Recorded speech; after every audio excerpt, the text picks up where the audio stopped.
Okay, this video is called Book Review or Book Reviews of Estrogen Chemistry Books.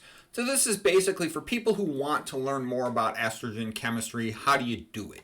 And basically, here's the best book to start with. Estrogen Generation or Estrogeneration by Anthony J. PhD. He's a PhD biochemist who especially specializes in lipids, and this book is fantastic. Estrogeneration, it's funny, it's clever, it's very easy to read. And that's the best one to start with. So no matter what you're interested in for estrogen, I would recommend you start with this book. I've read a whole bunch of books, everything here plus a lot more that's not here. The other books, these are the best ones by far. Okay, the next book to read, if you're interested, of course, probably in human health, would be Your Body in Balance by Neil Bernard, MD. He's a very smart doctor, and it's a very good book about going through all the different types of problems women get from being estrogen overloaded. These are real common things like postmenopausal hot flashes and a whole bunch of other stuff. Okay, The Obesogen Effect by Bruce Bloomberg, PhD.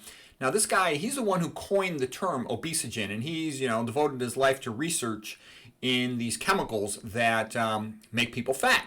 So this book goes into a lot more detail about what causes obesity. It goes into all the stuff on epigenetics, for example, environmental chemicals like tributyltin and whatnot. So if you really want to learn more about the details of what makes people fat, especially with regard to estrogenic chemicals, his book is quite good for that. The next one is Endocrine Disruption in Human Health by Philippa Darbra, PhD. She did a lot of the research on estrogenic chemicals, like with deodorants, and then checking all kinds of urine, blood samples, etc., for the amount of estrogen exposure people had with regard to BPA, phthalates, and other types of estrogen chemistry. So this is more like a textbook. And what's nice about it is there's lots of drawings of chemical structure. So if you're interested in that, you will find this more like a this would be like a grad school course in estrogenic chemistry. But it's quite good. I think she has an interview or two on YouTube. The next book is Endocrine Disruptors in the Environment. This one is a little bit more of a biology book, dealing with pollution and water filtration and stuff.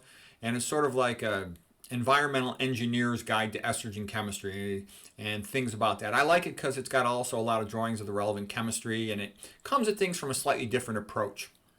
In terms of more concise summaries of estrogenic chemistry, I included one in my book, How to Reduce the Risk of Chronic Disease. I also go through a lot of complex pathophysiology. That's the most complex of my books thus far by far. Well, that one in Journey to Optimal Health is pretty complex. I write my books at a more sort of intense level because I figured not many people are going to read, so I make them put all the complicated stuff in there. Hot Topics of Nutrition is sort of a fun, quick book which summarizes how to prevent common diseases, goes through estrogen chemistry, not as extensively, but especially with regard to how to prevent breast cancer. And now here's videos on YouTube, and it's easier to watch videos than it is to read. Dr. Anthony J. has lots and lots of excellent videos about estrogen chemistry and the different effects of the different estrogenic chemicals. Neil Bernard also has lots of lectures and interviews, many related to so-called female problems and estrogenic chemistry issues.